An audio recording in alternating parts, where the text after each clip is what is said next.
Hi guys, today we're looking at the radius and the ulna. They are the two bones that are in your forearm. So this is the bones of the right arm. We've got the long bone at the upper arm. We're looking today at the bones of the forearm. So the most medial one, this is a right one. The most medial one is the ulna.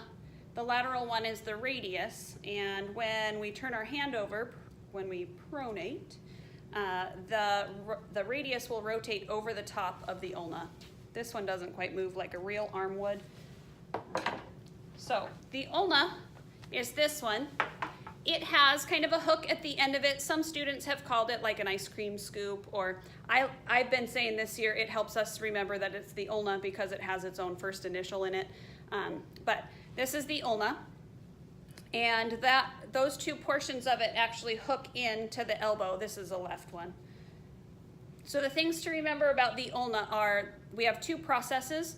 We have the olecranon process. It's the end of your elbow that you lean on when you put your elbow on a table. So that's the olecranon process. And then the coronoid process is this one, and it would be more on the front.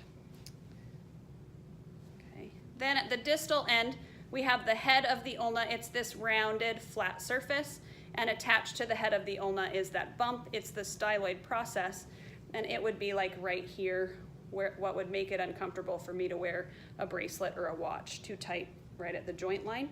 So I know that this is a left one because if I put these like they're going to clamp on to make my elbow joint, and I look down at this end, then the styloid process is on the medial posterior surface, which is where I know my styloid process is. I can feel it in there. So I know that that's a left one.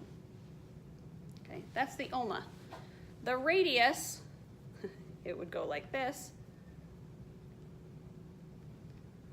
is the one on the lateral forearm. So these guys would sit like this on my forearm. I recognize the radius for a couple reasons, but the one I think is most interesting, maybe because I think it's cute, is because the head of the radius is almost perfectly round, and it's got a little indent on it. This is the head of the radius.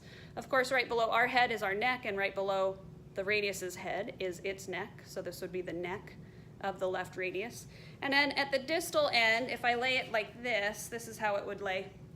At the distal end, I have the styloid process of the radius, and it should be on the anterior lateral side. I can feel that a little bit. It kind of takes some trained fingers to know what to feel. So this is a left radius, this is a left ulna,